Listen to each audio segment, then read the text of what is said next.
라합은 다윗의 고조모였고 살몬의 남편이었다. 이렇게 다윗의 조상이었다는 것으로 이렇게 기록을 하고 있는 것입니다. 그러니까 라합이 그냥 기생으로 있다가 정탐꾼 살려준 정도가 아니라 우리가 두고 이렇게 도움을 받아야 되고 믿음의 본으로 받아야 될 그런 인물로 이렇게 라합이 나와 있는 것입니다. 그래서 라합의 신앙을 우리가 몇 가지를 살펴보고 도움을 얻으려고 하는 것입니다. 첫째는 하나님은 문제를 통해서 하나님을 의지하게 만든다 하는 것입니다. 여러분이 찾아오는 모든 문제가 하나님을 의지하라고 부르시는 하나님의 외침이다, 이렇게 이해를 할 수 있다 하는 것입니다. 라합의 이야기를 들어가기 전에 이렇게 생각을 해보면은 이스라엘 백성들이 지금 요단 동편에 있는 거거든요. 요단강 건너가기 전에 있거든요. 있는데 여러 지역으로 공격해서 들어갈 수 있는데 하필이면 여리고성으로 왜 들어갔을까, 이런 생각을 해볼 수가 있습니다. 민수기에 보면, 신명기 9장에 보면 이 여리고성은 너희보다 강하고 그들의 성벽은 하늘에 닿았다라고 이야기할 정도로 여러 성들 중에서도 가장 강한 성이었습니다. 지금 고고학적으로 이렇게 발굴을 해봐도 성벽 길이가 한 5m 정도 됩니다. 그러니까 라합이 그 위에 집을 짓고 살았죠. 5m 이상 넓은 벽인데 그것도 천년 요새적으로 이렇게 언덕지게 이렇게 벽이 되어 있는데 여기에 벽을 하나 세우고 그 다음에 또 이렇게 벽을 세우고, 요즘은 뭐 자주 이야기하지만 이게 인터넷에 보면 그림이 다 나와 있습니다. 이렇게 이중벽이 되어 있습니다. 그러니까 이게 공격해가지고 이렇게 넘어갔다 쳐도 위에서 보고 화살을 쏜다든지 이렇게 하면 뭐 다 죽는 거죠. 그래서 인간적인 도구로는 거의 난공불락의 도시라고 할 수가 있는데 하필이면 많은 도시들 중에서 왜 그 여리고를 하나님께서 공격을 하고 하셨는가 하는 것을 생각해 보면, 너희가 들어가서 살게 될 땅, 우리 그리스도인이 예수 믿고 살게 될 그 땅이 너희가 전쟁하고 이길 수 있는 유일한 방법은, 이 큰 성벽 앞에 너희가 할 수 있는 방법은 여리고성을 도는 것처럼 믿음으로 사는 것만이 너희가 유일하게 이 땅에서 승리하는 길이다 하는 그것을 가르쳐 주려고 하는 것입니다. 이뿐만 아니라 지형적으로도 이 땅이 의미하는 바가 우리에게 의미하는 바가 많습니다. 이스라엘 땅을 우리가 소개할 때 보통 젖과 꿀이 흐르는 땅이라고 하지 않습니까? 그런데 실제로 그 땅이 그렇게 비옥한 땅은 아닙니다. 성경에서는 소개하기를 신명기 10장 11절에 보면 이 땅은 비를 흡수하는 땅이다, 이렇게 이야기를 하고 있습니다. 그러면서 그 앞에 10절에는 너희가 살았던 애굽 땅은 파종을 하고 발로 물대기가 밭을 가는 것 같이 할 것이다, 이렇게 이야기를 하고 있습니다. 이게 왜냐하면 애굽 땅은 나일강이 흘러가고 있기 때문에 물 걱정이 없습니다. 그냥 파종하고 물 기르려고 하면 그냥 이게 배수만 해주면 그냥 농사가 잘 되는 비옥한 땅이었죠. 근데 이 이스라엘 땅은 비를 흡수하는 땅이라고 하니까 비가 내리면 고여야 농사를 지을 수가 있는데 다 땅으로 다 들어가 버리니까 비 오고 나면 이게 강이 없는 것입니다. 그러니까 농사 지을 때 오직 의지할 수 있는 방법은 하나님이 늦은 비와 이른 비를 적절하게 내려주셔서 농사를 지을 수 있는 땅이라는 말입니다. 하나님만 바라보고 하늘만 바라보면은 젖과 꿀이 흐르는 땅이 되고, 그냥 땅으로 살면 거기도 황망하고 메마른 땅이 될 수 있다는 것입니다. 바로 요단강을 건너와서 우리 사는 삶이 그리스도의 삶이 아닙니까? 비를 다 흡수해버리는 땅이기 때문에 하나님께 날마다 내게 마른 비와 늦은 비와 이른 비를 내려주십시오 라고 이렇게 믿음으로 살아가는 땅이라는 것입니다. 지형에 대해서 한 가지만 더 말씀드리면, 이 땅이 자세히 보시면 이 땅이 그냥 강원도 땅만한 땅입니다. 이스라엘 땅이. 그렇게 하는데 여기에 3개 대륙이 걸쳐져 있습니다. 이란, 이라크 땅으로 해가지고 아시아가 걸쳐 있고, 아시아에서 아프리카로 가려고 하면 이 이스라엘 땅을 지나가야 되고, 그 위쪽 터키로 올라가려고 하면 유럽으로 가려고 하면 다 거쳐야 된다. 세 대륙이 여기 딱 걸려있는 이 땅이 이스라엘 땅인 것입니다. 그래서 지리학자들이 이 이스라엘 땅을 이야기하기를 the land between 이렇게 지명을 해요. 사이에 끼인 땅이라 이렇게 이야기를 하는데 하나님께서 의도가 있어서 그렇게 하셨다는 것입니다. 에스겔서 5장 5절에 보니까 이것은 곧 예루살렘이라 내가 그를 이방 나라 가운데에 두어 나라들이 둘러있게 하였거늘.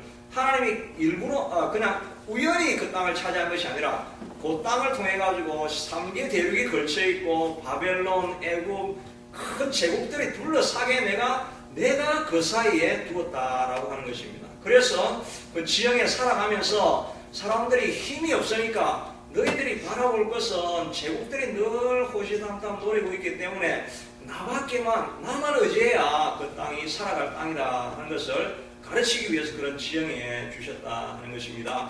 여러분이 오늘 이렇게 온 세상 교회에 오고 또 저도 이렇게 취임이 되어지고 이렇게 하는 것은 우연이 아니라 여러분의 많은 기도 가운데 하나님이 뜻이 있어서 내가 그 나라 가운데 둘러있게 하신 것처럼 하나님의 뜻이 있어서 이 자리에 있게 하신 것인 줄로 믿습니다.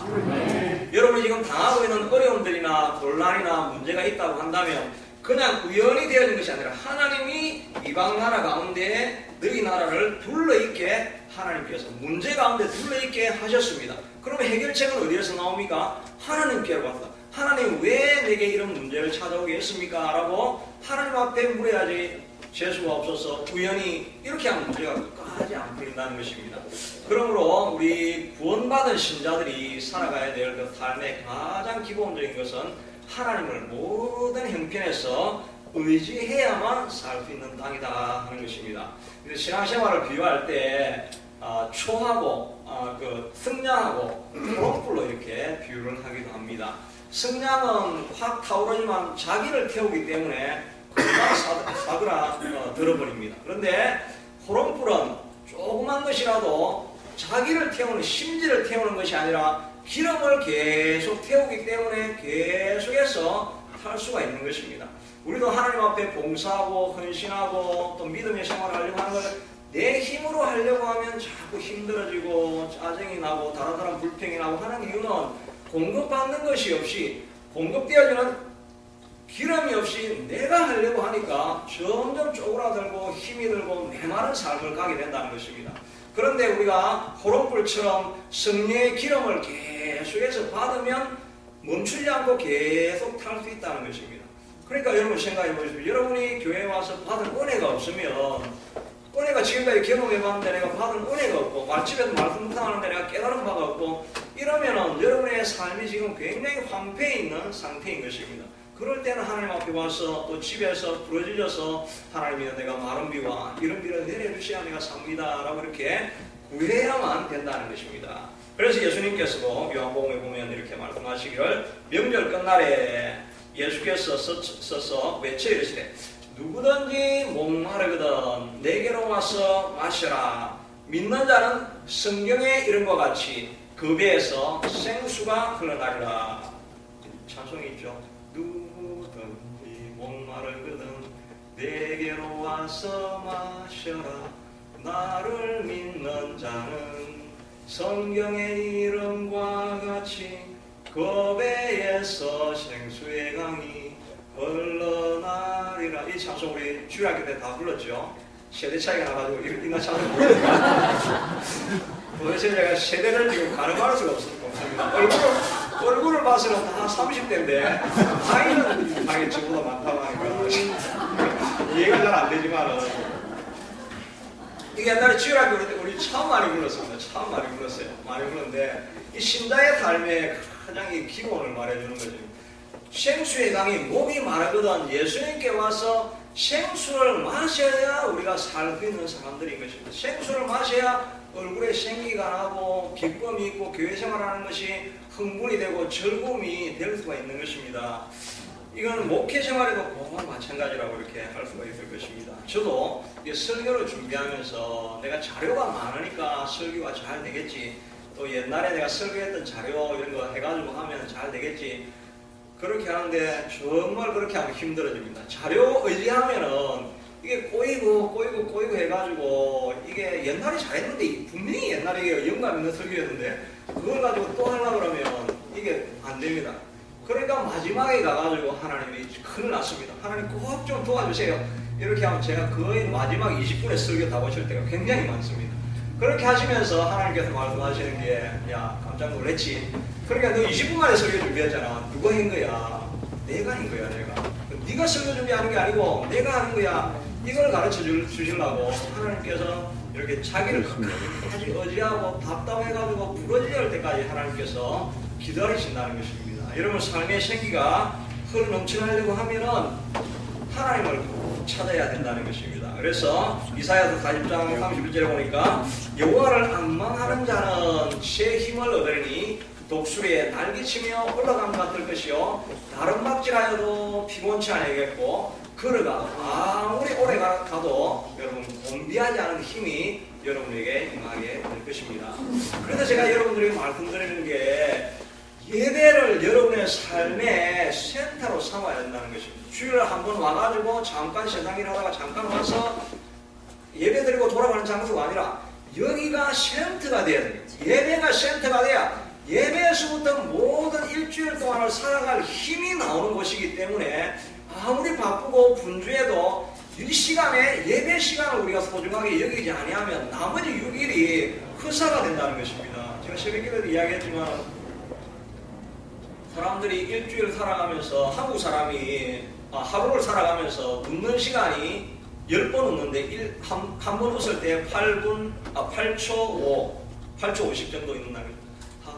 뭐 이렇게 좀 하면 8번 정도, 그러니까 8초 정도인데 그거 9번 정도, 10번 정도 아닌 것 같은데 하여튼 그래서 1분 30초 웃게 된다는 거죠. 그런데 근심은 3시간 15분 한국 사람들이 하고 있다는 것입니다. 남자는 바빠서 그런지 2시간 30분, 여자는 집에 있어서 할 일이 없어서 그런지 3시간 30분 고민을 많이 한다는 거예요. 일주일 다 모아보면 3시간 30분 곱하기 7하면 하여튼 그 20시간 넘지 않습니까? 하루를 꼬박 근심하면서 보낸다는 거예요. 근심하니까 스트레스 쌓이고 뭐 온갖 질병 다 생기고 그러니까 그 시간이 아깝다 생각하지 말고 그 시간에 예배당에 와가지고 예배하고 새벽기도 나오고 수요일 나오고 예배를 드리면 나머지 3시간 근심 없이 시간 엄청 세이브하면서 더 많은 일을 하면서 살아갈 수 있게 되는 것이 그리스도인의 삶의 원리인 것입니다. 그러니까 예배를 소중하게 여기고 예배 때마다 하나님이 주시는 기회라 여기고 달려와서 기쁨으로 참석하면 여러분의 삶이 풍성하게 될 것을 믿는 것입니다. 두 번째는 하나님은 결단하는 자에게 역사하신다 하는 것입니다. 3절에 보면은 이 정탐꾼이 들어왔는데 그걸 알고 왕이 사람을 보내었다. 이 3절에 보면 여리고 왕이 라합에게 사람을 보내어 너희 집에 정탐꾼이 들어왔다는데 어디 있느냐 이렇게 이야기하니까 자기가 그 왕이 이미 알고 있는데 만약에 잡히면 이거는 뭐 여자도 청한데 귀생이니까 능지처참을 받아서 죽을 걸 뻔히 알고 있는 상황입니다. 그럼에도 불구하고 이 라합도 죽으면 죽으리라 하고 결단을 한 것입니다. 여리고 왕을 선택할 것인지 아니면 하나님 여호와 살아계신 하나님을 선택할 것인지 믿음으로 결단하고 나아가니까 그 집이 구원을 얻고 그 이름이 바로 살못의 아내가 다윗의 고조모가 되는 그런 역사가 일어나게 되더라는 것입니다. 하나님께 쓰임 받는 사람은 반드시 인생에 신앙의 결단을 하는 때가 반드시 있어야 됩니다. 다니엘도 마찬가지죠. 다니엘도 제 친구도 너가 왕에게 우상에게 절하지 아니하면 다 풀불에 던지리라 이렇게 해도 그가 왕 앞에 나아가서 왕이여 우리는 절대 하나님 외에는 우상을 섬기지 않고 절하지도 않을 것입니다. 우리를 풀무불에 던져 넣는다 할지라도 우리 하나님이 우리를 구원하실 것이고 혹시 구원하지 않는다 할지라도 내가 당신의 섬기는 우상에게는 절하지 않겠습니다. 이걸 좀 부드럽게 이야기하면 될 텐데 이렇게 강력하게 왕 앞에 이야기하니까 왕이 화가 머리끝까지 나가지고 7배나 뜨겁게 해갖고 풀무불에 던졌습니다. 그럼에도 불구하고 하나님 앞에 결단하니까 그 삶이 하나님을 만나는 역사가 풀무불 안에서 하나님을 만나는 역사가 일어난 것입니다. 다니엘도 마찬가지로 조세의 의인이 찍힌 것을 알고도 그가 결단하고 전에 하던 대로 다락으로 올라가서 예루살렘으로 향하여 난 창을 열고 하늘에 하나님께 3번 감사하며 기도했다는 것입니다. 그런 결단하고 죽을 것을 다짐하면서 믿음으로 나아갔습니다. 그렇게 하니까 하나님께서 오히려 사자굴에서 건져주시고 더 높은 자리로 나가게 하셨다는 것입니다. 여러분들도 변화가 일어나려고 하면 하나님 앞에 결단하는 것이 필요합니다. 역대하 16장 9절에도 보니까 여호와는 온 땅을 두루 감찰하사 전심으로 자기를 향하는 자에게 능력을 베푸신다라고 말하는 것입니다. 우리가 능력을 경험하지 못하는 것은 교회당에 늘 마음에 평범하고 아무 일이 안 일어나는 것은 마음에 결단하는 신앙이 없기 때문인 것입니다. 때로는 필요할 때는 그런 결단이 있어야만 한다는 것입니다. 야곱도 자기가 마지막 에서를 맞이하면서 이제 죽을 그런 상황이 되어집니다. 그럼에도 불구하고 그 마지막 밤에 자기가 한 번도 해보지 않았던 철야 기도를 하는 것입니다. 천사가 와서 이제 그만 놓아라. 지금 날이 밝아서니까 내가 돌아가야 된다. 축복하지 않으면 내가 결코 놓을 수 없습니다 라고 하니까 쳐서 환독되다 위골이 되고 그래도 끝까지 붙으니까 네가 하나님을 이겼다. 그래서 이름을 이스라엘이라 하라고 해서 아침에 날이 밝으니까 에스가 그를 반겨 맞으면서 승리의 기환을 할 수 있게 되더라 하는 것입니다. 우리는 때로는 신앙에서 새로운 변화를 경험하기를 원한다고 한다면 결단하는 것이 필요한 것입니다. 한 번도 해보지 않았던 일을 하는 것이 필요하다는 것입니다. 저는 스포츠를 잘 구경하는 걸 좋아합니다. 하는 걸 별로 없는데 그냥 집에서 주로 TV를 켜면 이제 스포츠를 자주 하고 또 못해도 좀 땀을 좀 흘려야 되기 때문에 책상에 주로 많이 앉아 있으니까 그래서 배드민턴도 하고 탁구도 옛날에도 좀 치고 우리 집 앞에 정말 좋은 테니스 코트가 있습니다. 겨울에는 도움도 있고 하는 그런 게 있어가지고 얼마 전에도 우리 아들하고 테니스도 조금 치고 이렇게 하는데 저는 못해도 땀을 내려고 이렇게 많이 합니다. 그런데 테니스 선수 중에 비너스 윌리엄스라는 애가 있고 또 스리나 윌리엄스라는 사람 들어봤죠? 들어봤습니까? 테니스 거의 여자들인데 이 시애틀인데 세계 1위하고 지금 스리나 윌리엄스는 옛날에 1등했는데 지금 1등인지 모르겠습니다. 그 사람을 알고 그 사람을 좀 이렇게 찾아볼까 해가지고 이제 들어가서 보니까 어릴 때 백인한테 엄청나게 핍박을 받으면서 그 코트 안 빌려줘가지고 그래 아버지가 그래도 신념을 가지고 딸을 키웠더라고요.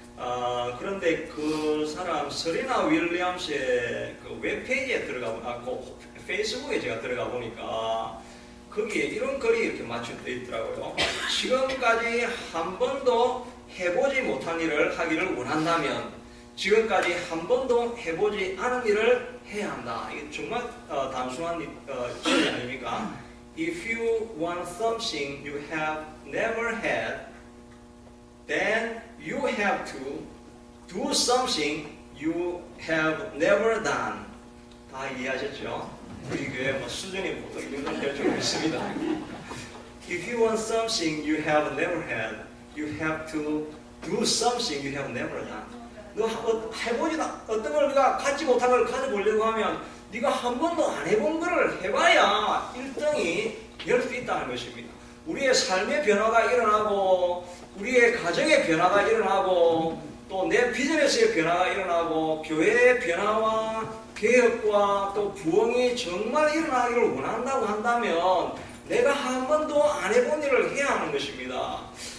내가 수요일날 한 번도 안 나와서 수요일을 나오고 새벽도 내가 변화를 원한다고 한다면 새벽에도 한 번 나와보고 이런 한 번도 안 해본 일을 하면서 내 삶에 한 번도 일어나지 아니한 것을 기대하면 말이 되는데 내 삶에 변화는 없으면서 늘 내가 저런 걸 조금 해봤으면 이렇게 해가지고 내 삶에 결코 아무런 변화가 일어나지 않게 된다 하는 것입니다.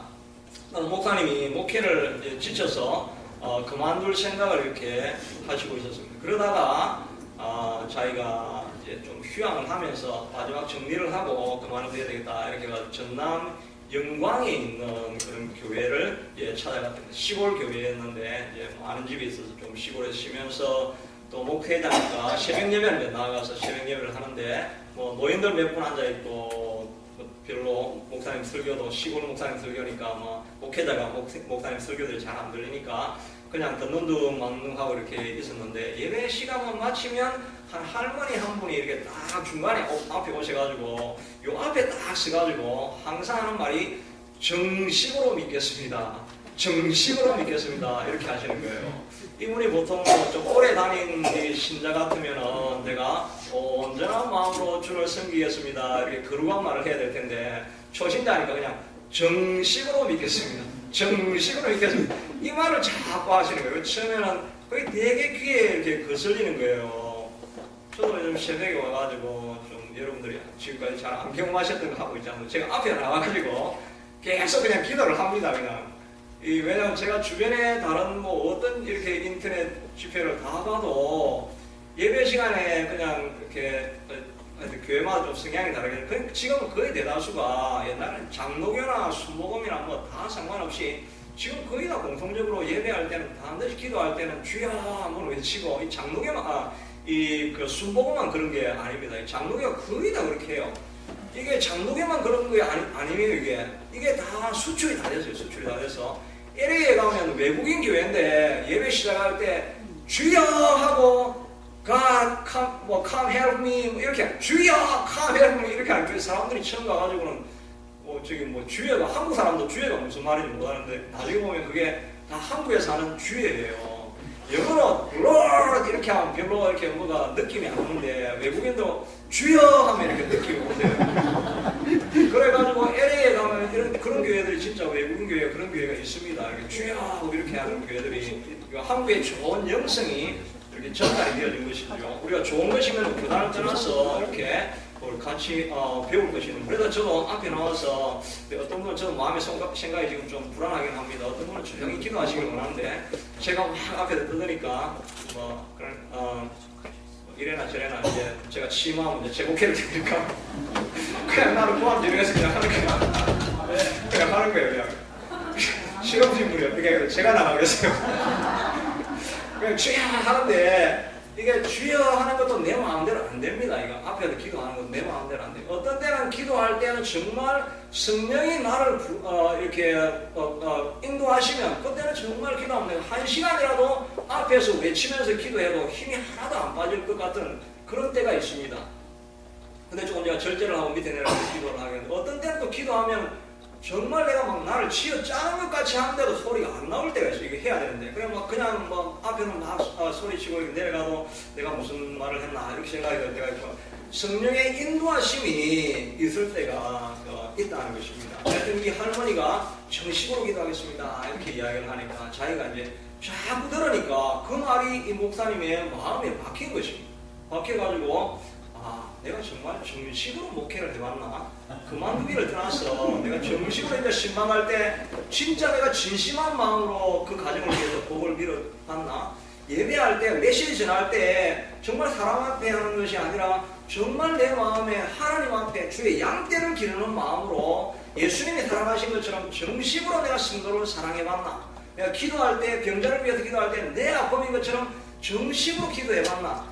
이 마음이 자기 생각이 떠오르는 것이 그렇구나. 내 삶에 정말 껍데기가 많았구나. 이제는 가서 내가 정식으로 한번 해보고 그래도 안 되면 내가 부름이 아닌가 보다 이렇게 생각을 해야 되겠다 하고 가서 목회를 하고 목회가 크게 일어나게 되었다는 이야기를 간접으로 들어본 적이 있습니다. 여러분의 삶에 변화가 없고 여러분의 삶에 어떤 아무런 것도 일어나지 않는다고 한다면 정식으로 정말 내가 그리스도인의 본질을 따라서 성실한 마음으로 예배하고 기도하고 섬기고 전도하고 이런 생활을 내가 해봤나? 그런 생활을 실제로 해보시기 바랍니다. 그런 생활을 했는데도 은혜가 안 임하고 그런 생활을 하는데도 내 삶에 풍성함이 안 일어난다. 그러면 하나님 앞에 이제 따져야 되는 거죠. 그런 일이 있기 전에 우리의 온 마음을 다해서 정식으로 믿어서 하나님의 은혜를 풍성하게 누릴 수 있게 되기를 바랍니다. 마지막으로 라합은 지혜 있는 여자였는데 하나님은 자기를 찾는 자에게 지혜를 주신다 하는 것입니다. 여기 라합이 우리가 기생이라고 이렇게 보는데 학자들 사이에는 이 기생으로 보기에는 좀 서로 연결이 안 되는 그런 요소들이 많이 있다. 그래서 여관 주인이 아니었겠나 이렇게 좋게 보는 분은 그렇게 평가를 하기도 합니다. 왜냐하면 그 지붕에 3대가 있었잖아요. 이 탐으로 해가지고 배를 잘라고 만드는 거 아닙니까? 기생이 이렇게 하려면 손도 뭐 갸냘프고 예쁘고 이게 보들보들하고 이래야 되는데 탐을 막 짜면은 이 기생 손을 누가 만질라 하겠습니까? 그러니까 이 집에서 일을 하고 있다, 이거 생계를 위해서 일을 하고 있다, 이거는 이 기생하고는 좀 맞지 않는다, 그런 게 이야기를 보면 내용도 나와 있고, 또 어떤 부분에서는 이 자기만 구원받은 것이 아니라 가족들을 다 불러서 다른 친척도 다 불렀다는 이런 말은 이미 이렇게 기생이 되었다고 한다면 그 당시 사회에서는 버림받았고 가족과 서로 전혀 커뮤니케이션이 되지 않는 그런 상황이었는데도 라합이 가족과 친척이 오라 그러니까 가족이 다 모였지 않습니까? 그러니까 유대관계를 유지하고 있고 이렇다고 한다면은 아직도 가족에게 버림받았지 않은 그런 신분이 아니었겠나 하는 생각을 이런 자료를 이렇게 학자들이 생각을 하는 것입니다. 마지막으로 오늘 이 정탐꾼을 지도하면서 7절인가 이렇게 보면은 정탐꾼은 그 상황에서 이제 자기가 자리에 누우려고 하는 것입니다. 자기가 도망갈 궁리를 해야 되는데 자리를 누우려고 하니까 이 라합이 올라가가지고 이야기하기를 너가 나갈 때는 지금 바로 나가면 안 되고 정탐한 사람들이 돌아오다가 마주칠 때 되니까 지붕으로 끈을 타고 내려가가지고 3일쯤 숨어 있다가 그래서 이 사람들이 포기하고 돌아간 다음에 너희 진으로 돌아가라 이렇게 지시를 해주는 것입니다. 이 정탐꾼이 첩보부대가 이 특수부대 아닙니까? 이 특수부대한테 지령을 내리는 사람은 첩보부대 중대장인 것입니다. 그러니까 이게 어떻게 라합이 기생이라고 한다면 이렇게 탁월한 지혜가 있었겠느냐는 것입니다. 이것은 하나님을 찾을 때 하나님께서 지혜를 주시기 때문에 이런 지혜가 있었다라고 우리가 알 수가 있는 것입니다. 우리가 하나님을 신실하게 쫓아가면 어떤 상황, 어떤 문제가 닥치든지 간에 하나님이 주시는 놀라운 지혜가 있는 것을 믿으시기 바랍니다. 야고보서 1장 17절에 보니까 온갖 좋은 은사와 온전한 선물이 다 위로부터 빛들의 아버지께로부터 내려온다라고 이야기하고 있습니다. 하나님을 찾으면 가까이 하면 모든 좋은 것들이 우리에게 내려온다는 것입니다. 특별히 지혜에 대해서도 야고보서 1장 5절에 보면 누구든지 지혜가 부족하거든 후히 주시고 꾸짖지 아니하시는 하나님께 구하라 그리하면 주시리라 오직 믿음으로 구하고 조금도 의심하지 말라 이렇게 말씀해 주시는 거예요. 지혜가 부족하면 우리가 잘못이 있어도 우리의 잘못을 지적하지 아니하고 후하게 주시는 하나님이 지혜를 우리에게 늘 부어 주시겠다 하는 것입니다. 유정욱 사모님이라는 분이 계신데 이 스토리만 하고 마치겠습니다. 이분은 자기가 사모가 되기 전에 사업을 했었는데 물안경, 여름 놀이기구를 이렇게 사업을 이렇게 했었습니다. 하다가 이제 여름이 더울 줄로 이렇게 예상 그 기후 예보를 듣고 물안경을 굉장히 많이 사놓았습니다. 많이 사놓았는데 갑자기 여름이 굉장히 추워지면서 해수욕장도 일찍 폐장을 해버리고 그러니까 재고가 엄청나게 쌓인 것입니다. 그러니까 큰 문제가 생기니까 자기가 하나님 앞에 하나님 이 일을 어떻게 합니까? 라고 이렇게 기도를 했는데 기도하니까 하나님께서 이분이 모든 일에 순종하시는 분인데 기도하니까 이분의 마음에 드는 것이 너 지금 재고가 쌓이니까 가슴이 아프지 앞길이 막막하지 야 다른 가게도 한번 봐봐. 다른 가게 사람들이 다 지금 그런 아픔을 가지고 있지 않냐. 그러니까 다른 가게에 있는 물안경을 너가 다 구입을 해. 이렇게 이야기를 하는 거예요. 내 지금 코가 석자인데 다른 걸 다 구입하라니까 이건 말이 안 되는 것입니다. 그럼에도 불구하고 이분은 정말 순종에 훈련되어 있는 사람이기 때문에 하나님이 주신 음성이다라는 생각이 들어서 그걸 다 구입을 하니까 주변에 있는 가게들이 고맙다고 헐값으로 팔고 아니면 나중에 돈 나중에 갚으라 해가지고 그게 산더미 같이 쌓여있는 거예요. 그러니까 또 그걸 붙들고 하나님 앞에 기도 하나님 이 구입하라고 해서 지금 다 구입해놨는데 이거 지금 어떻게 합니까? 이 재고와 돈 이거 다 어떻게 합니까? 그렇게 하고 있는 중에 이제 9월달이 되었습니다. 9월달이 되니까 계약을 하고 이렇게 하는데 한 학생이 와가지고 물안경을 하나만 팔라고 그래. 우리는 지금 도매 집이기 때문에 하나를 개인적으로는 안 판다고. 그런데 뭐 원하면 하나는 주겠다고 이렇게 주면서 9월달에 왜 물안경이 필요하냐고 이렇게 하니까 그때 80년대니까 대학가에 데모가 엄청 있었지 않습니까? 그렇게 하니까 이 학생이 지금 데모하러 가는데 체류탄 때문에 물안경이 필요하다는 것입니다. 그게 하나님이 주시는 아이디어였던 것입니다. 9월달에도 물안경을 팔 수 있겠구나. 이렇게 해가지고 자기가 대학가 앞에 늘 가가지고 트럭에 싣고 가가지고 하니까 학생들이 정말 좋다고 하면서 그걸 다 대학가마다 돌아다니면서 이렇게 하면서 자기는 집에 하나님 대모가 계속 일어나게 해주시고 여러분, 그래가지고 우리 한국의 민주화가 일찍 온 것입니다. 그래가지고 그걸 다 팔아가지고 돈을 많이 이렇게 모으게 되고 그걸 가지고 구제를 하고 이런 이리스한 간증을 들어오게 됩니다. 그럼 우리가 사람의 지혜로 생각했다고 한다면 내가 지금 낭패인데 남을 돕는다는 게 사람으로부터 올 수는 없는 지혜인 것입니다. 그런데 하나님 앞에 무릎 꿇고 기도하면 내가 전혀 생각하지 못한 방식으로 사람이 어떻게 어떤 컨설턴트를 만나도 이렇게 해줄 수 없는 그런 방식으로 해서 우리에게 삶의 지혜를 주고 뚫고 넘어갈 수 있는 길을 주시겠다는 것입니다. 여러분, 교회는 충만의 것입니다. 모든 좋은 것이 교회로부터 나오고 모든 생명이 교회로부터 나오고 모든 삶의 풍성한 것이 교회로부터 나오는 것입니다. 예배를 소중하게 여기고 예배당에 와서 예배하며 힘들 때 기도하고 하나님 앞에 위로받고 살아가는 사람에게 풍성한 삶을 반드시 하나님께서 허락해 주실 것입니다. 하나님을 여러분이 전심으로 찾으면 여러분의 삶에 하나님의 능력을 보여주실 날이 있을 것이고 온 세상 성도님들이 전심을 다해서 하나님을 찾으면 지금까지 우리가 경험하지 못했던 새로운 일을 온 세상 교회를 통해서 일하게 되실 줄로 믿으시기를 바랍니다. 이제 우리 같이 한번 기도합시다. 우리 모든 문제를 내가 문제 속에 머무르게 하신 것은 하나님께서 그것을 통해서 가르치기를 소원하시는 소원이 있기 때문입니다. 문제가 있을 때 예배와 기도로 나오시기를 바랍니다. 전심으로 기도하고 찾으면 하나님께서 역사하신 능력을 보여주실 것입니다. 하나님, 우리가 지혜가 필요합니다. 내 삶의 지혜를 주시고 교회에 풍성함을 주시옵소서. 같이 한번 기도합시다. 고마우신 하나님 감사합니다. 오늘도 예배를 통해서 하나님의 주님 우리 속에서 아버지 하나님이여 주님, 우리가 연약하고 부족하지만